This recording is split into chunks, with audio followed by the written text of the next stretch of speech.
one and all, and welcome to episode 3 of Turtle Talk, where we're going to be discussing movie things going on in the entertainment industry at the moment. Right now, we're going to be talking about the Oscars, Razzies. We got a movie review coming in. Before anything gets officially started, if you enjoy this video, make sure to like and subscribe. I would definitely appreciate it, and hopefully you enjoy my content enough to where you'll watch a little more regularly. Well, that's, I guess, up to how I convince you to do so, though. Anyways, how's the day going? It's pretty gloomy out here. It is a Wednesday morning. There's a lot of fog where I'm living. There definitely is. I'm sure it'll clear up though as the day goes on. So, first on the agenda, I would like to discuss the Academy Awards. I know they happened a week and a half ago, so I'm kind of late to the party in terms of actually talking about the impact that Parasite brought on. So I guess that's just the big story. Parasite winning 4 awards: picture, director, original screenplay, and international feature. All of them well deserved. All of them I was very happy about, and I'm very glad that Parasite becomes the first international feature to ever win Best Picture. I really do hope that this is going to open the door for more international features to squeak their way in, not to just in the picture, but just also in director, and to basically any of these other categories. And I feel like given the slate of films we might have, it could be very interesting, but very happy about that. All the acting categories went to whoever you expected. Brad Pitt, Laura Dern, Renee Zellweger, and Joaquin Phoenix, obviously all winning their Oscars. Everything was the same, wasn't any changes, no major upsets. Very happy for Joaquin. He gave a great speech, and now that he's won, it's hard to say whether he'll win another one again, but I do think that there is a future where that happens. So I'm just really happy for that. Adapted screenplay went to Jojo Rabbit. Very happy that JoJo got a little bit of love. It probably wouldn't have been my personal adapted screenplay, but I definitely do think that it was well-deserved in that category. Moving on to other categories, animated feature went to Toy Story 4, as expected. Although I predicted Klaus, just based off momentum. It just won the Annie, just won the BAFTA. So I thought it had a lot of momentum. People were actually watching it, but the Academy proved like, nah, we could just check off Pixar usually, whenever it's in, any type of voting category. So, animated feature, Toy Story 4. International feature, of course, went to Parasite. Documentary feature went to American Factory. I know this one has been winning all of the awards and going into the night, so I kind of figured it was going to win. Although, I don't know, I prefer the, like, something like For Sama or Honeyland even to win. I thought The Cave was fine. Edge of Moxie was pretty good, but those two would probably be, the For Sama and Honeyland would probably be the ones I would have rather had won. But American Factory, whatever. I think it was the weakest of the 5, but you know, it definitely was there. Learn to Skateboard on the Warzone If You're a Girl obviously won documentary feature. Life Overtakes Me probably should have won this award, but I do think that the little skateboard girl learning how to skateboard was pretty fun. It was a pretty fun documentary. It was very nice, very heartwarming. And yeah, maybe that's just what they ended up going with. Live action short film went to The Neighbor's Window. Interesting enough, Marshall Curry is actually... This is actually, I think, his 4th Oscar nomination and his first win. He was actually nominated 3 times prior for documentary short. So this is his first, like, narrative film, I suppose. So happy for The Neighbor's Window. I think it didn't need to win. I would have preferred Sorry or Nefta Football Club. That was my personal choice, but whatever. Neighbor's Window ending up winning is a pretty big deal, for Curry at least. So hopefully maybe he can make some more movies in the future. Yeah. Animated short went to Hair Love. Again, thought this one was fine. I don't know if I would have given it the win. I probably would have preferred Dakara or Daughter, or is it Sarah? Sierra, because I think the D might be silent. I'm not sure, but it's Daughter or Kipple. Kipple was pretty good. So I don't know. Hair Love winning was fine. Like, I guess I expected it, I predicted it, but I wasn't necessarily over the moon about it. So, what are you going to do? Score went to Joker. Happy about that. I think that Hildur Gutentar. I apologize if I mispronounced that because there's a lot of accents in there that I just don't know how to do. But I do think that it's very good that a female composer has won this award, especially on a night where a vast majority of the winners were just white men. So it's nice to see that there's a female out there that got some love, I guess. Um, original score already went to Joker. Original song went to Rocket Man. Yeah, this song category was kind of like just no passion, I think, for most of the songs that were here, save for the Rocket Man song. Cynthia River did a good job with Harriet for stand up. That'd probably be my second choice, but I don't know. The songs this year, they just weren't all that inspiring. Granted, I feel like if you were to pick out a category from the Academy Awards within the last like decade that has just been kind of garbage, it's probably song. There's been some gems here and there, but for the most part, the original song category, it seems like year after year is just filled with nothing but garbage. So I don't know, maybe that'll change, but as of now, that just doesn't seem like it's I don't know, gonna be happening anytime soon. Sounds interesting enough. They went with a split here. I predicted 1917 to get both. It did get sound mixing, but instead of sound editing, going to 1917, it actually went to Ford v Ferrari, which is interesting because people who were predicting the split actually predicted the opposite, where 1917 would get editing, Ford v Ferrari would get mixing, but the Academy actually went the opposite direction. So, very interesting that they did that. I mean, I'm happy for both movies. For Ford v Ferrari obviously should be getting a lot of the sound awards. Like, I probably would have given it in sound editing as well. Probably also sound mixing, maybe? I don't know, but the point is, very happy that they at least like spread the love around just a little bit, just a little bit. Production design, Once Upon a Time in Hollywood, pretty standard there. That's the one I predicted. They transformed Hollywood into late '60s, early '70s Hollywood again. Like, what are you gonna do? How are you gonna stop against that? I would say I don't know. I love the production design in Once Upon a Time. It would be my personal favorite, although it would have been so cool to see Parasite get this win here. I don't know. That would have been cool. Cinematography went to 1917 for Roger Deakins, of course. The whole one-shot gimmick thing, as well as having to deal with natural lighting and just the amount of coordination that it would have took. I think that it's definitely deserving. Although I probably would have preferred something like The Lighthouse to get it, just because I love The Lighthouse and it was definitely underrepresented in various different categories, but what did I expect? It's not like it was going to win any of those categories anyways. So, makeup and hairstyling went to Bombshell, so the standard winner basically the whole year ends up winning. Yeah, like I guess I would have preferred 1917, but like the makeup category this year wasn't necessarily as strong either. Yeah, sure, Joker and Judy had good makeup and hairstyling, and so did Maleficent, I suppose. Like, none of these are bad. I just don't think that any of them were necessarily, oh my god, this needs to win. So I guess Bombshell was just kind of the designated winner for a good majority of the season, I'd say.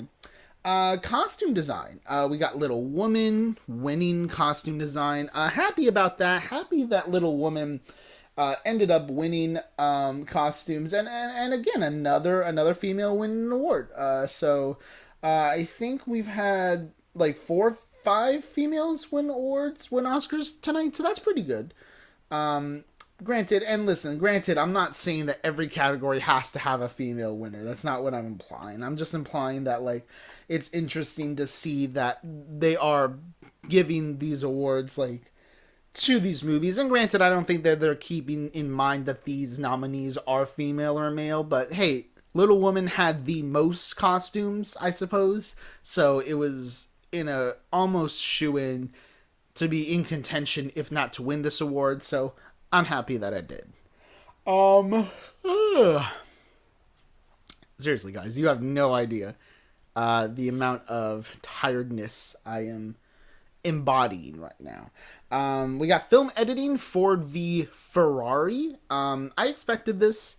The BAFTA gave it to Ford v Ferrari. I think Ford v Ferrari was upset, I think, at the Ace. I'm not sure if it won there or not off the top of my head, but I kind of figured it was going to win going in. It was between that or Parasite, and I guess Parasite probably was the second just because of what happened throughout the rest of the night. Yeah, definitely well deserved. It'd probably be maybe my personal for editing. I think that the editing was very efficient. It went at a pretty fast pace. Movie is kind of long though, like, and I know it's funny saying that because the Irishman is here as well, but the Irishman, I don't know, every frame of the Irishman to me felt like it needed to be there, but with Ford v Ferrari, it didn't. Like, the movie's almost 2.5 hours long, and it definitely could have been cut at least like 20 minutes or so.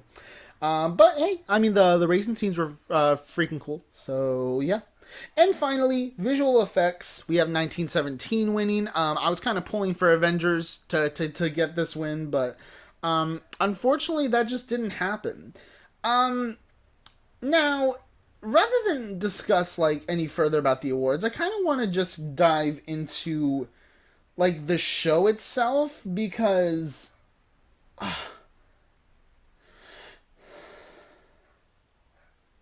don't know. A lot of the humor in this show, for lack of a better term, was pretty cringe. Especially in the early portions of the nights. I'm not gonna go into details about like the specific jokes that got to me or that didn't really do anything for me, I suppose. This was an interesting show. It had a lot of weird stuff, like James Corden, Rebel Wilson coming out in cat costumes was like, wow, they're really like bashing on cats now. Okay. And granted, I don't mind them bashing on cats. It's just so weird and feels out of place in the show. And that Eminem performance, like, what the heck? That was completely out of nowhere. But it made sense, you know. He never got to perform his Oscar-winning song. Apparently, he didn't show up because he didn't think he would win. And when he won, he was watching it at home. And he saw that he won. He was like, God damn it. I guess I won. So, I don't know. That's what I hear. I don't know if it's how accurate that is, but that's kind of crazy. And so now they're like, hey, you should come back and perform again. He's like, all right. Or not again, I guess. Definitely perform for the first time his Oscar-winning song from like 16 years ago. Jesus Christ, when did that song come out? 03, 04? Like around there. It was like early to mid 2000s around that time. I mean, yeah, like there's not much else I can say. The performance is good. I mean, I like the fact that he showed up. Apparently though, according to ratings, this was the lowest rated Oscar telecast in history.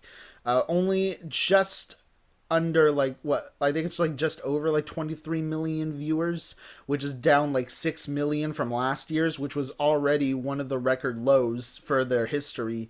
And now they've officially broken the mold for that. So I don't know how to solve this issue, I suppose. Part of it is the fact that I just don't think that the mainstream audience members or even just Americans or people around the world really care all that much about the Oscars anymore, if they did at all.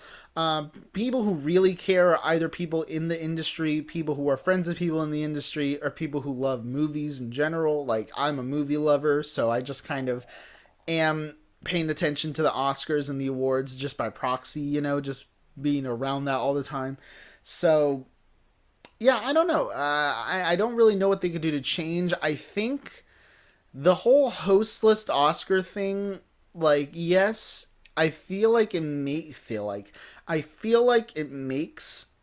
the show run a bit more efficiently, but in terms of getting a draw in, getting people to keep watching, it I don't know. I don't know what it's really doing in terms of getting people to stick around. So I feel like they need a host in order to draw people in. The first person that came to my mind in terms of a host was actually The Rock. Um, I think The Rock would make a great host for the Oscars, and I think that people would definitely want to tune into the Oscars if they knew that The Rock was hosting. Now, it was never the fact that the host was the problem. I just think that the jokes and the humor that was wasted during the host's like monologue and all of the times they interrupt the show just to, I don't know, give some civilians hot dogs. I don't know. It just feels weird, you know. So I don't know. This is the second straight year they've done without a host, and while I do think the show's run somewhat more efficiently than the couple years that Kimmel was there, um, I feel like they're gonna need a host if they're going to fix this rating issue, or just say fuck it and just stream it on Netflix, guys. Just stream the Oscars on Netflix. I'm sure more people will watch it. And that's another thing too. Like younger people don't really have like television anymore. So like if you are a younger person you want to watch the Oscars, you're more just like waiting for the results as opposed to actually watching the show because you don't really like have TV. So I feel like that's also a factor is that less and less younger people are having television. So that's the only exclusive way you can watch the Oscars. I don't know. What do you expect? The Oscars, I guess, don't want to change with the times, and they're paying the price for it, I guess. But I don't know. I hope that more people get interested in it somewhat soon, because like I don't want this to be a case where at some point the Oscars just get like dissolved, which that won't happen. There's too many members of the Academy, and everybody in Hollywood cares too much, I guess, about the Oscars. I think in order for them to like completely get rid of it, they're definitely going to need to do some major shakeups though.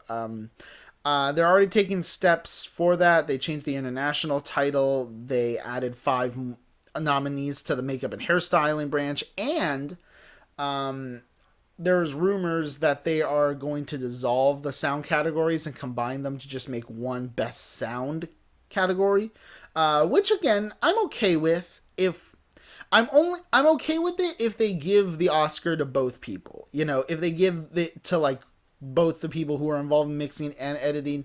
And you know, a lot of the times some people feel like the line between that is sometimes a little blurred anyways. So I'm not opposed to the idea. I just hope that everybody gets their due share, you know? And if they're going to get rid of one of those categories, they should add a new category. I don't know, best casting would definitely be one. I feel like the casting director, that would probably be the one I want. I would like a kind of like a best ensemble, you know? Which, oh, that would definitely be an interesting award to give onto the night, because you can now wonder, okay, the way things have been going, we don't really have like a lot of double digit Oscar winners anymore, so there's a potential that an ensemble award could be given to a film that's not like a best picture nominee, but at the same time it could easily just be given to a movie that is like, it could just be another award to add on to the best picture winner.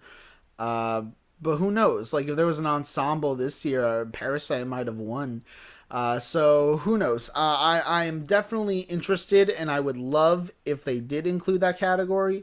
But again, as far as these concerns, most of these are just kind of rumors at this point. There's nothing like official, but some people are saying it's somewhat official. But anyways, that's really all I had to say about the Oscars. It's been a crazy award season.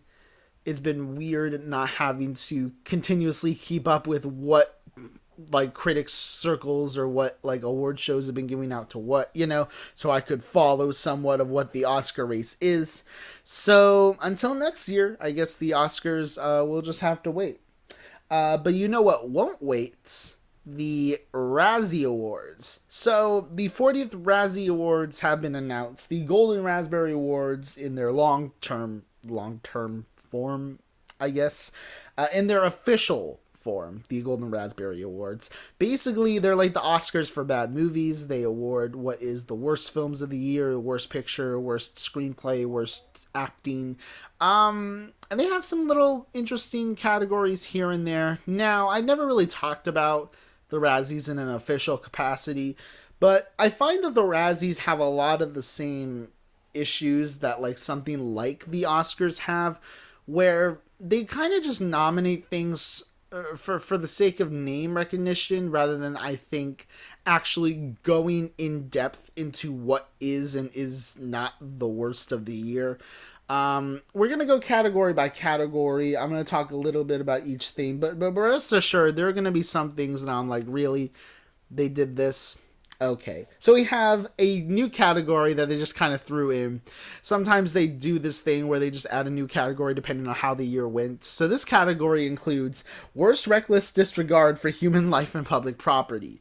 So we have movies like Drive Across Concrete, Haunting of Sharon Tate, Hellboy, Joker, Rambo: Last Blood. Which is weird because this category, it's not necessarily a negative on the movie, I guess. It's more just saying, hey, this movie has so much reckless disregard for the stuff that needs to be mentioned. Have not seen Drive Across Concrete, so I cannot speak on the quality of that or the recklessness of the human life and public property in that. But I have seen these other four movies, and I can say, yeah, I suppose Hellboy, Rambo get pretty ridiculously bloody, like towards the third act of their film. Joker obviously has the Mari scene, the Mari scene, the Murray scene. Oh my gosh! Imagine if Joaquin Phoenix's Joker were just on Mari, and that's who he ends up doing the thing to. That's crazy. That would have been crazy.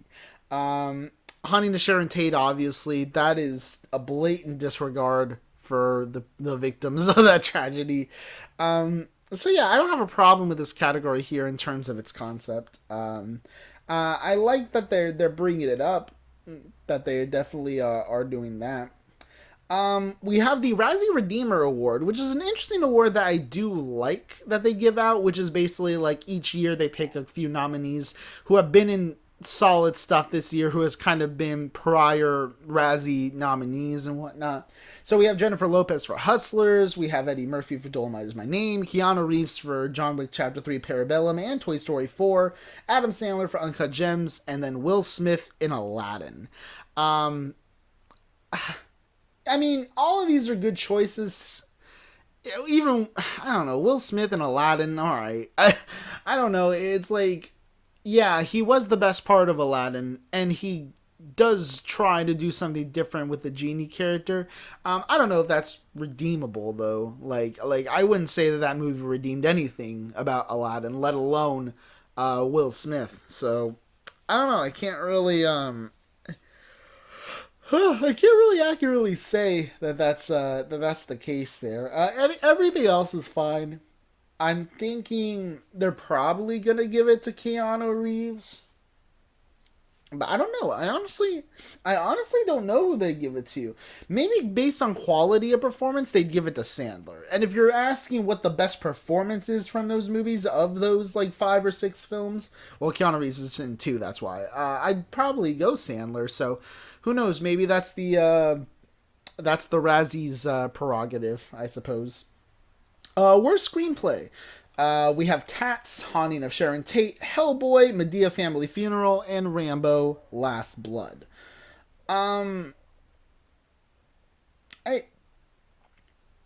Sure. There's some pretty bad screenplays here. Like, I have not seen Cats, admittedly.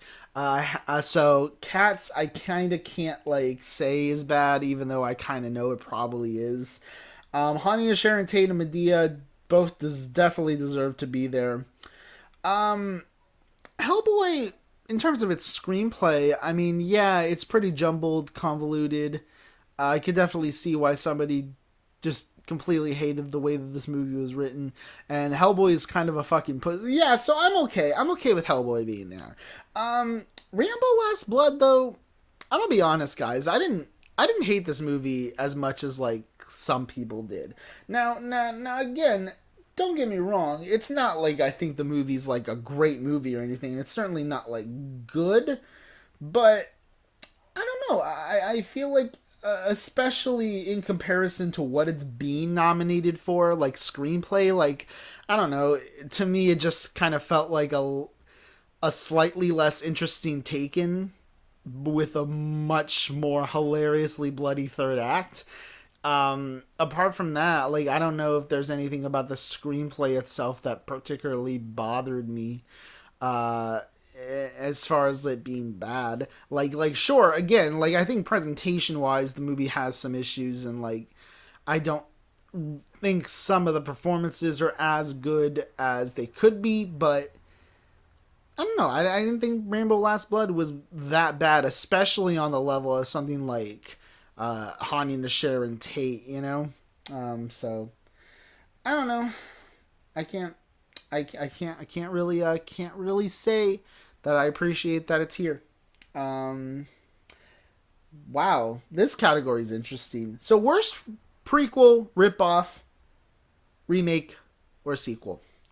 We got Dark Phoenix, Godzilla King of the Monsters, whoa, Hellboy, A Medea Family Funeral, and Rambo Last Blood. Again, Medea's okay, Hellboy okay, Dark Phoenix sure I get. Again, I already talked about Rambo. Godzilla King of the Monsters, really? And again, I'm not saying this is a good movie. It's not like a good movie. But if you're looking at like the worst remakes, ripoffs, sequels, what is it really one of the five worst? Like you could have put The Silence there from Netflix. That's essentially a ripoff of yeah. You couldn't have put A Silence from Netflix. That's essentially a ripoff of A Quiet Place. That definitely could have been considered. You couldn't have put, I don't know,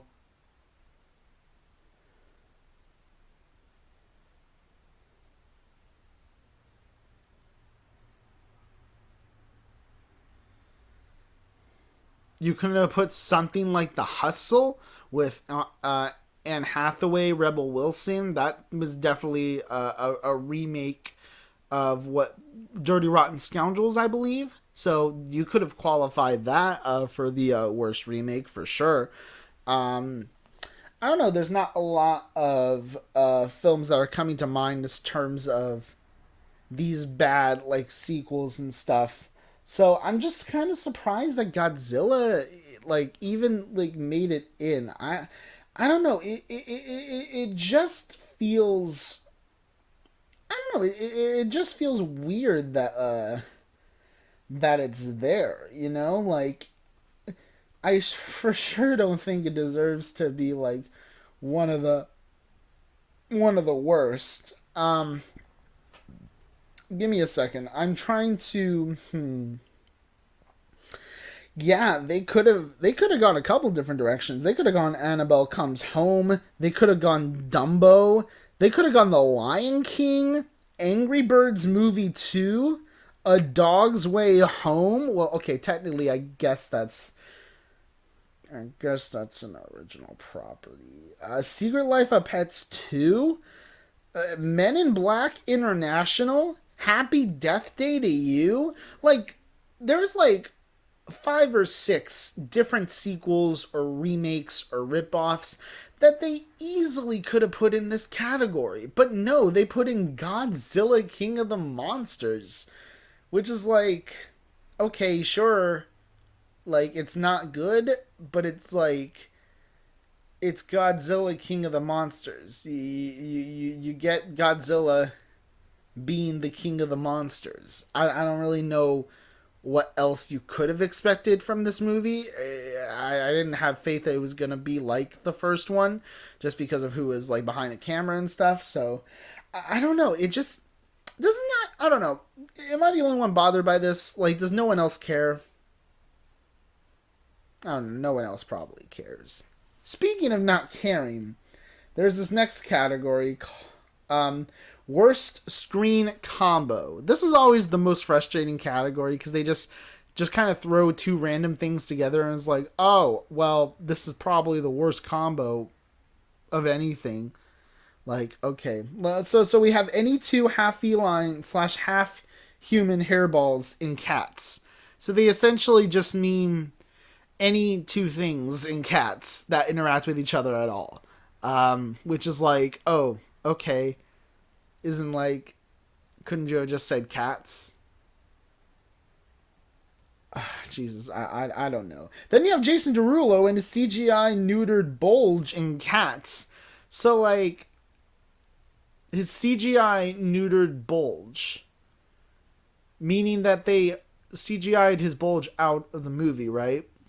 So if they CGI'd something out, how can that be considered a screen combo if it's like not there?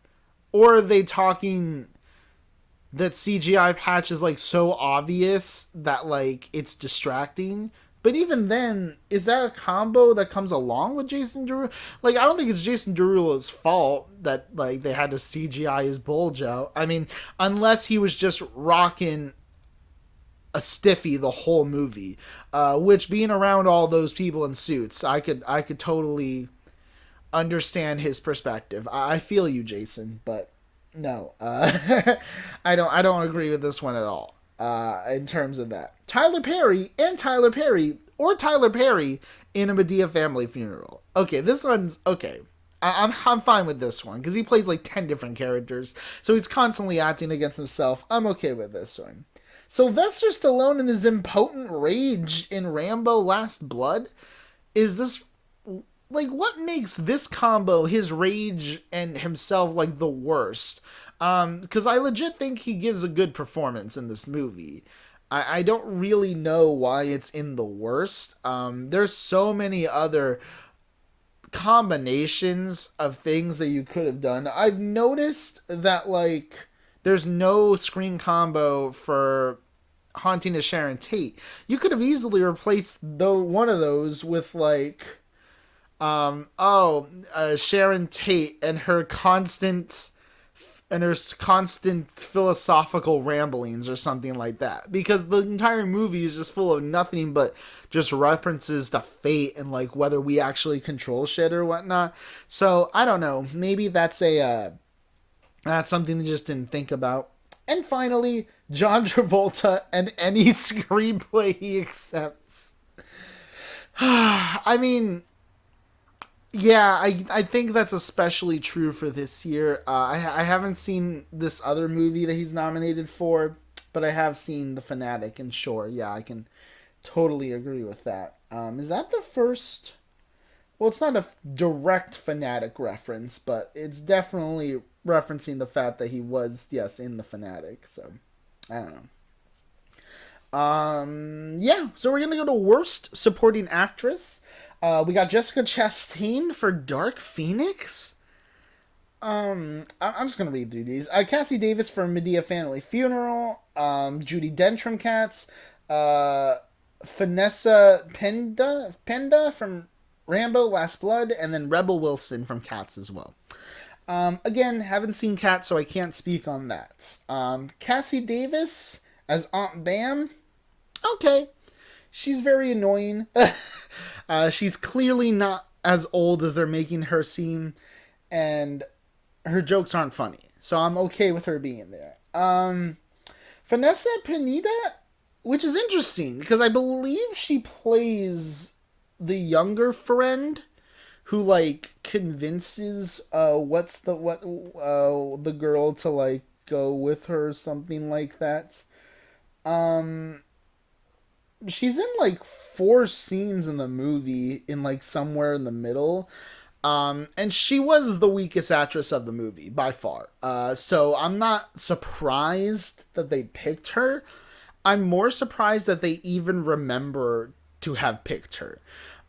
Which, granted, there's not a lot to choose from in terms of worst supporting actress this year. There's not a lot of truly bad supporting performances that I've seen personally. Um, I don't know, but Jessica Chastain, like, really was she? Like, again, I understand that Dark Phoenix is not a good movie, but was she really like that actively bad in it that you felt the need to nominate her? Um, like I don't know. Like you could have nominated some people from like Replicas. You could have nominated. Um, I don't know what's her name from the Fanatic. His friend. You could have nominated her. Um, You could have nominated that fucking little girl from Dumbo. She was horrid. So I like I don't know. Like there are certainly movies they could have chose from.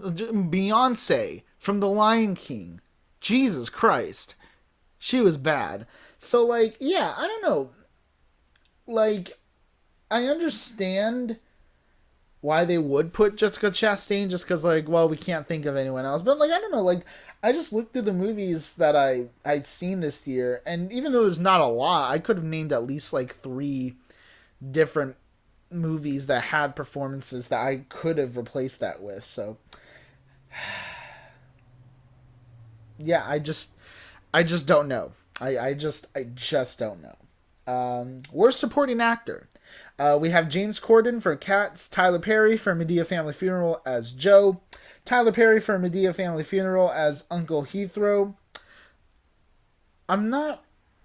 That's another thing. We'll get to that. Seth Rogen from Zeroville and Bruce Willis from Glass. Wow. Wow. Wow. Wow. So let's start with this. Again, haven't seen Cats. I'm sure James Corden is bad in it. I'm sure he deserves this nomination. Why is Tyler Perry nominated in two separate acting categories? Like, is that weird to me? Especially considering when you look into the actor and actress section, you have an actor and actress in each category that were nominated for two separate movies. And yet, Tyler Perry is separately nominated for two movies. Again, is this just a case where they couldn't think of like a fifth person, so they just decided, you know what, we're just gonna nominate Tyler Perry twice. Who's really gonna care? He gets double the nominations, so he gets more stuff to do. I don't know. Look, I'm not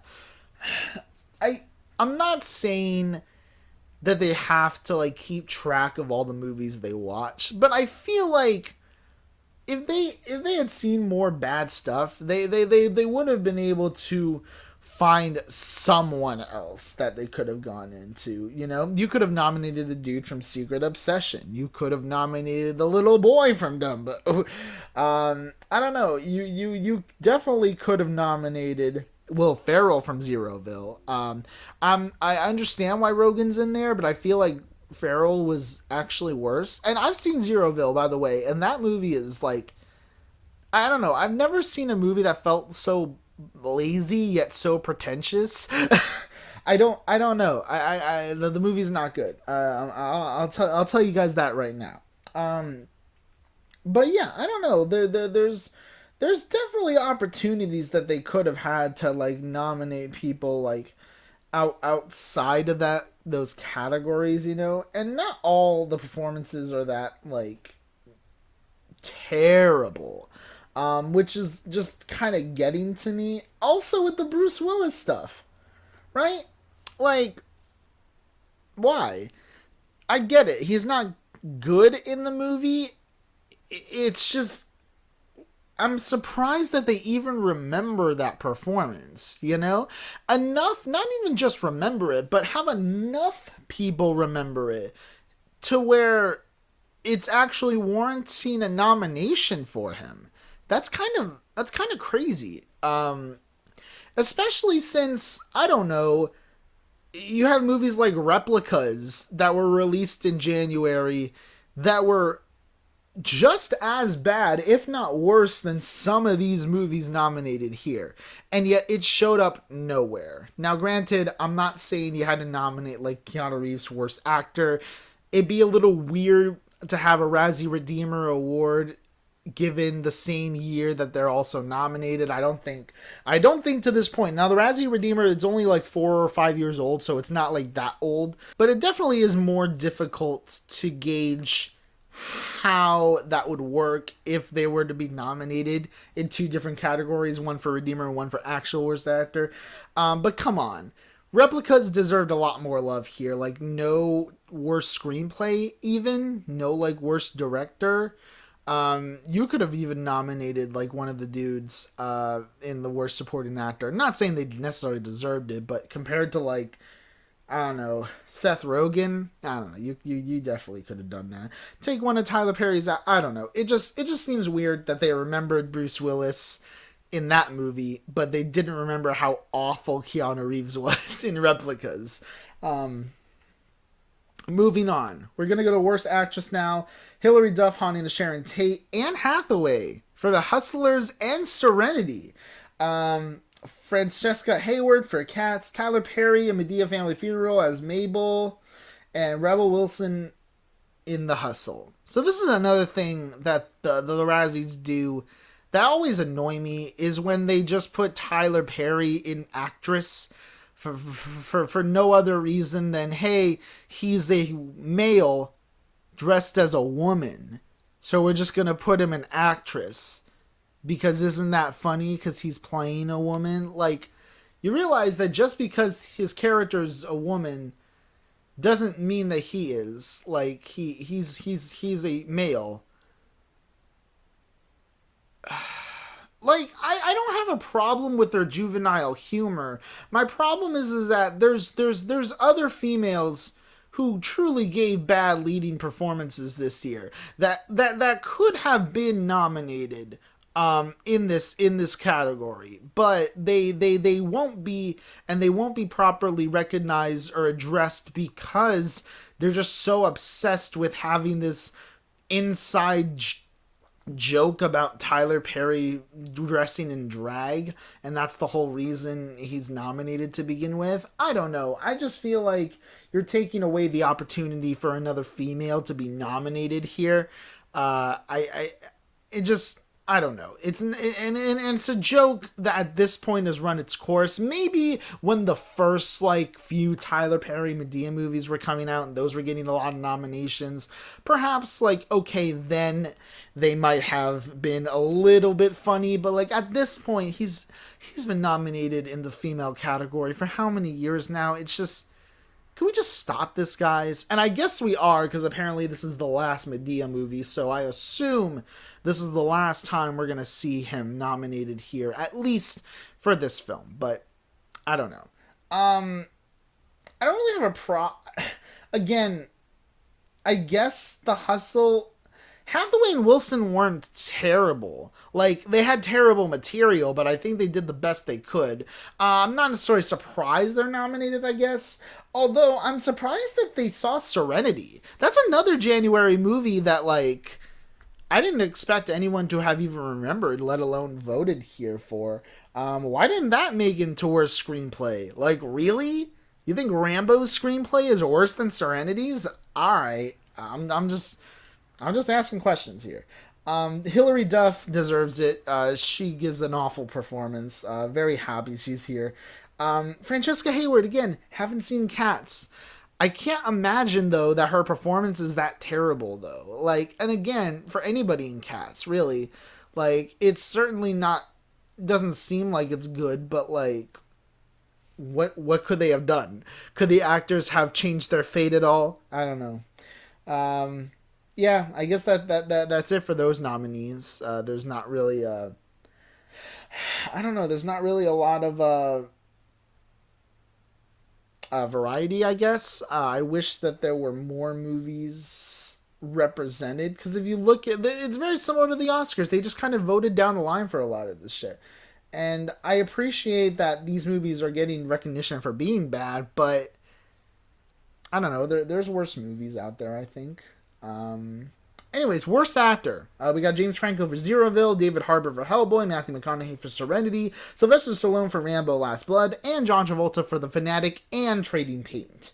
Again, this is the second straight category where we had somebody nominated for two separate movies. Why they just didn't do that for Tyler Perry in the supporting category, I have no idea. I have no idea. So here's the thing. Yeah, James Franco is kind of bad in Zeroville, and he's an actor I really like, and I just don't think that he worked very well with that character. His dialogue is very stilted. He definitely didn't really have a lot of emotion, I feel, to his role.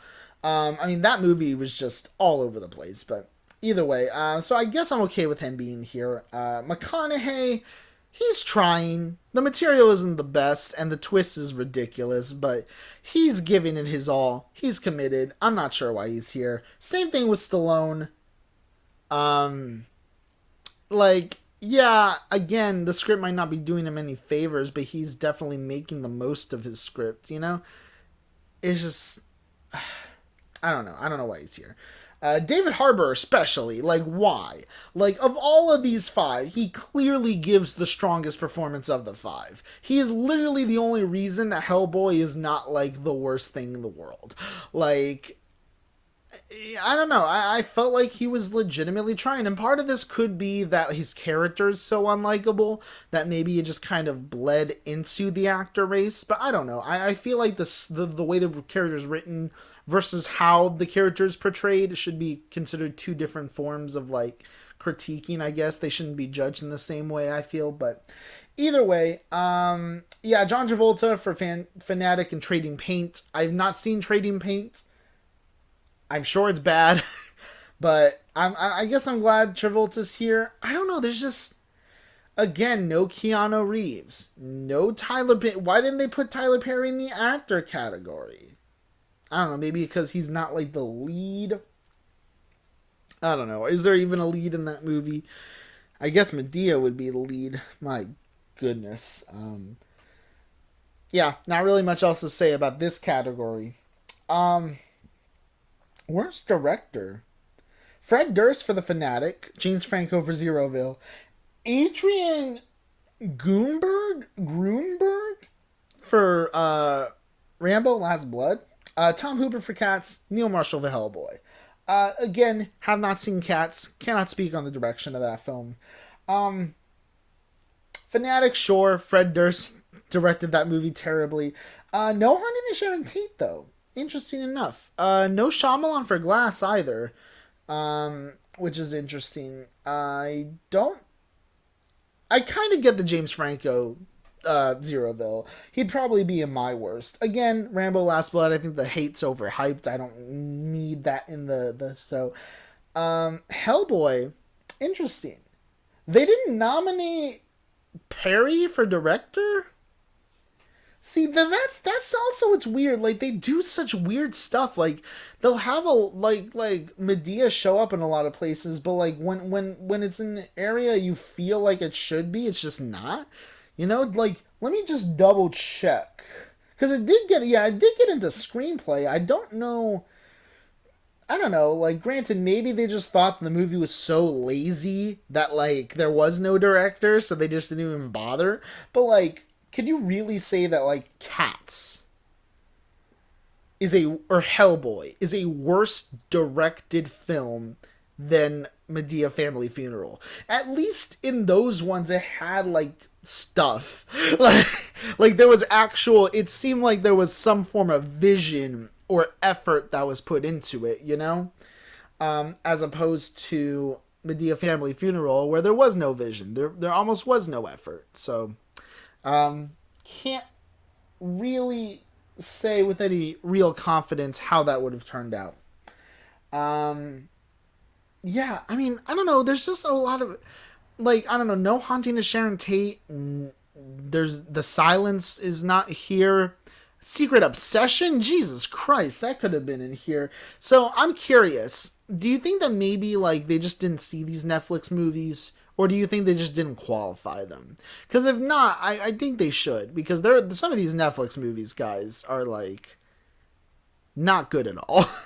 But yeah, all right. So we're at the worst picture of the year. The bottom five: Cats, The Fanatic, Haunting of Sharon Tate, A Medea Family Funeral, and Rambo: Last Blood. Yeah, I mean. The three of these five are really bad. I'm fine with the Haunting of Sharon Tate, fine with Medea, fine with the Fanatic. Have not seen Cats, but I'm sure if I did, I'd be fine with that. It's really just the Rambo. Like I don't really see the hate that this movie's getting.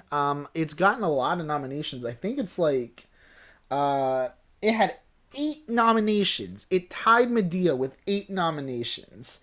Only one behind Cats, so it was in the top three in terms of films nominated. And it's like, really? Rambo Last Blood? And listen, keep in mind that maybe I'm viewing this from an impartial party, as Rambo Last Blood's the only Rambo movie I've seen. I have not seen any of the other Rambo movies. So maybe I feel like people might be judging it how it is as a Rambo movie rather than how it was as a movie itself. Or maybe they just didn't like it that much. And I know it didn't get good reviews. And I understand and acknowledge that I'm somewhat in the minority of not thinking it's all that bad. Again, not saying it's good.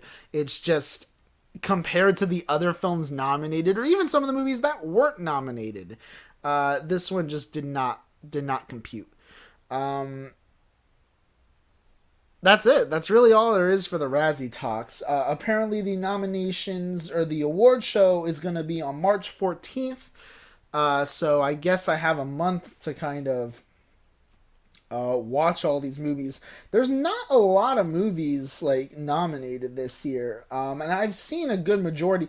There's only a total of 15 films represented at this this academy at this Golden Raspberries. Only 15 different films represented. So that's how you really know that they just kind of went like down the line for a lot of stuff. They definitely went down the line for Medea, definitely went down the line for Fanatic, definitely went down the line for Cats. Although the Fanatic, maybe not down the line, because Fanatic only got 3. It got director. Did it only get 3? Well, okay, I guess technically you could say it got 4, because any screenplay he got for the worst screen combo. So technically there is 4, I suppose, for the Fanatic, but either way, yeah. What more can you say? As far as movies I still haven't seen Cats, and I have not seen Drive Across Concrete. Those are the only 2 that are nominated this year that I haven't seen. Although I don't know if Drive Across Concrete is even supposed to be a bad movie. I know what it is, I just haven't had a chance to watch it. But reviews seemed decent from what I saw, so maybe it's not going to be like a terrible film after all. But yeah, that's basically it for that.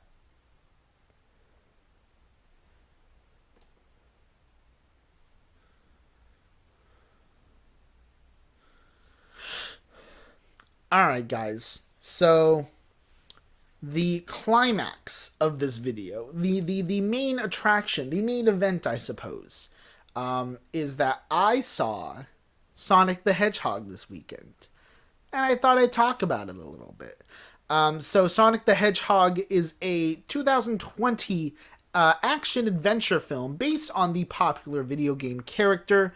Sonic has come to Earth and lived here after escaping from an attack by some random people that we don't really get to know. If you're a Sonic fan, you'll probably know kind of what they are, but really, if you're just going in blind, it doesn't really matter that much. The point is that setup ends Sonic...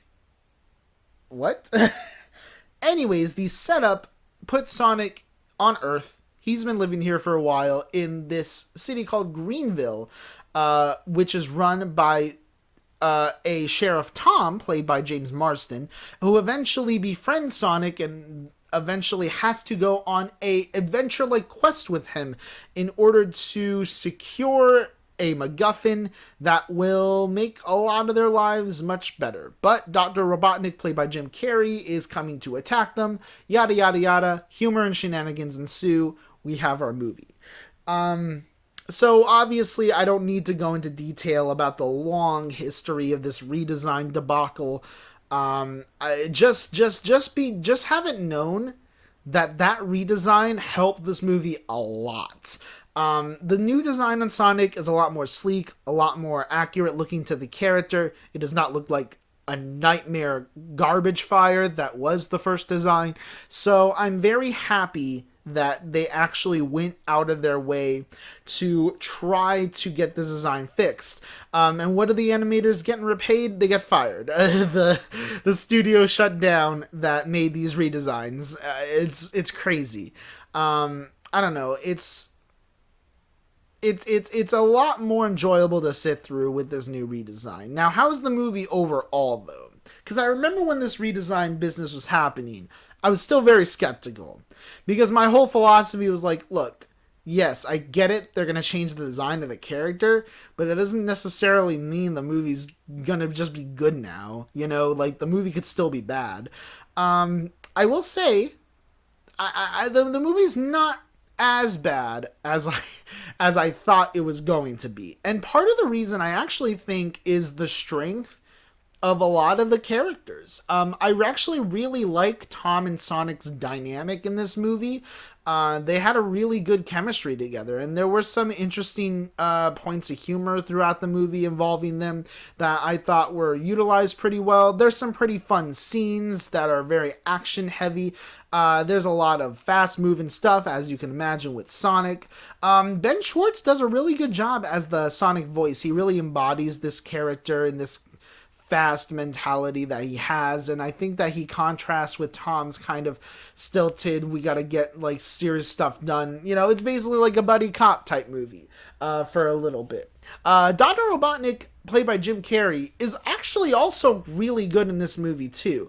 I think that this is definitely Carrey harkening back to his 90s type performances, which is actually very fitting for a character like Robotnik, and I think that there's a lot of opportunities for Carrey to shine in this movie. There are some scenes that are just so overlong though. Like there's this montage scene where like he's trying to find Sonic or something, and then he's like doing like a dance in his like laboratory, and I'm like, stop.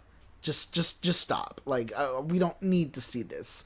But that being said, there's a lot of really fun moments in the movie, and I think the action scenes work very well. Sometimes the CGI is a little bit weird, but for the most part, Sonic looks decent. The environments look fine. I just wish there was a little more care into how the movie was presented, because I think the outline for a good Sonic movie is there.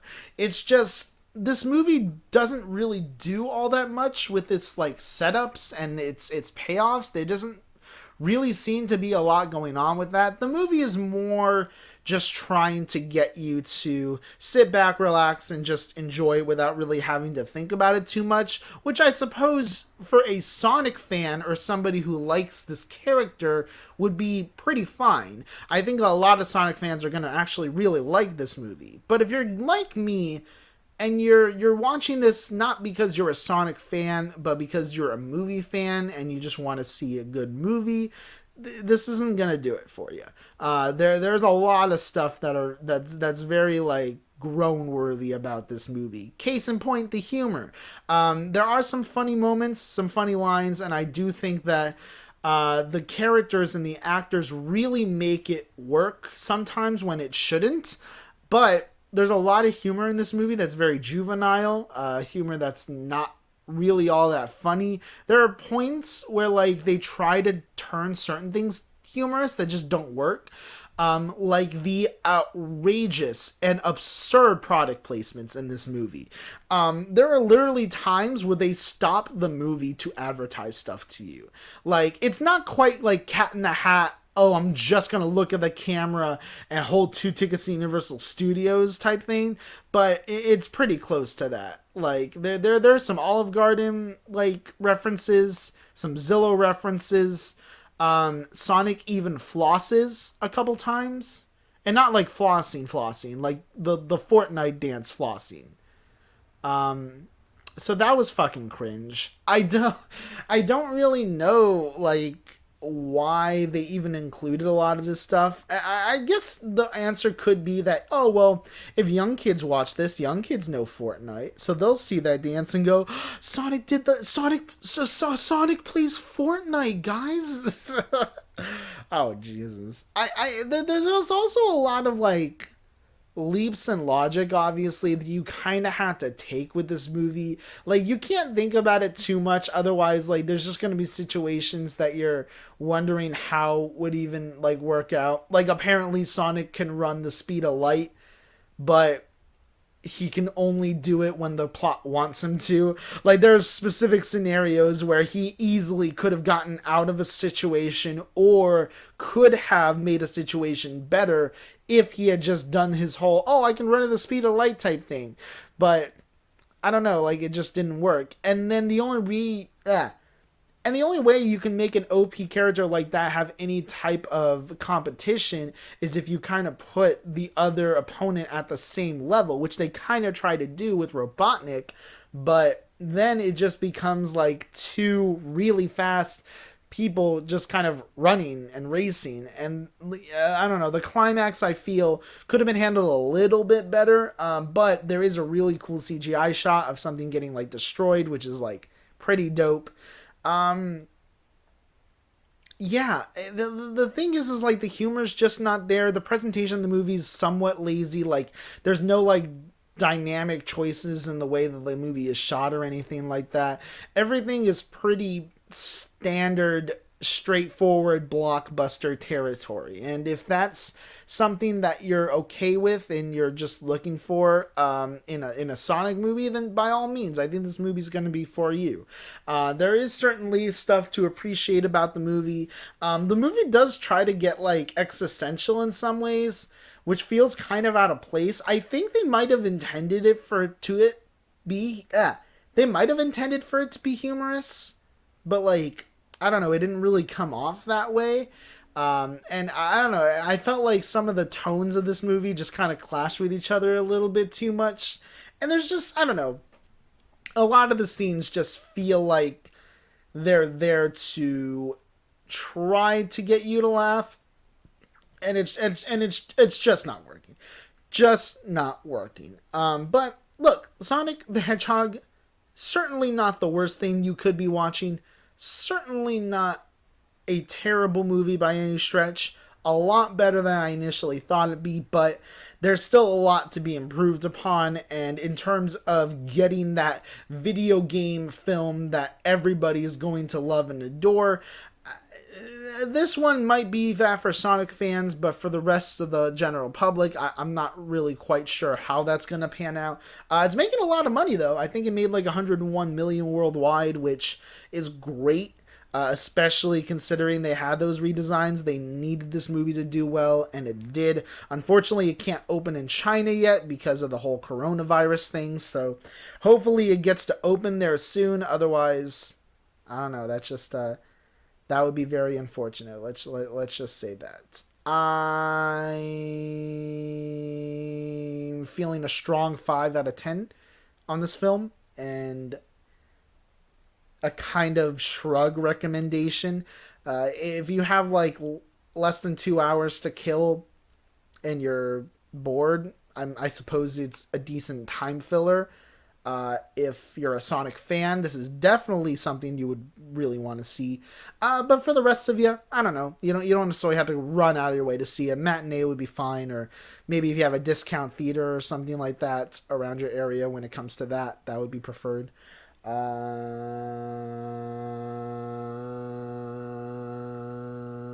I think that's about it. Well, all right, guys. I believe we've made it to the end of the video today. A much shorter one than the last few weeks. A lot of Oscar coverage, a lot of Oscar stuff to discuss. We got the wrap up today. Got the Razzie nominations. Oh, sorry about that. Little bit under the weather. Not necessarily sick, but I can feel that coronavirus coming. Also, RIP to those who have been affected by the coronavirus. I really hope that this, all that stuff gets straightened out as quickly as it can. Because if it's not, we might be looking at like a worldwide epidemic on our hands, and I did not want, I did not want that world. I don't want to live in that world. So hopefully it doesn't happen. That's just me being honest. Also, something to announce. I am going to be working on a best and worst of list. I'm not going to be doing it for last year quite yet. There's still a lot of stuff I need to catch up on. But there is going to be a 2016 list that I will be uploading at some point, probably next month. The reason I'm going with that year is because I wanted to start off with a year I was kind of almost done with. And I only have like less than, I don't know, like maybe 20 movies left to watch from that year. And then after that, I go into like the filing process, like the venting process, where I kind of am reevaluating certain movies and determining, okay, what should be here, what shouldn't. So look forward to that. I will be doing different years, different times. So I'm not necessarily doing like I'm gonna do one year forward, 1 year backwards, i.e., like YMS or something like that. But rather, I just kind of am going to pick random years and just kind of do lists based on those years. So 2016, I'm just starting off with just because it's the one I'm almost done with. And then from there, we'll go to whatever list, I don't know, my wheel randomizer is determined to go. But anyways, thank you so much for watching this video. Make sure to like and subscribe if you're interested. Follow me on Twitter and follow my IMDb page in the description below. Thank you for watching, and I hope you guys have a great virus-free day. Take care.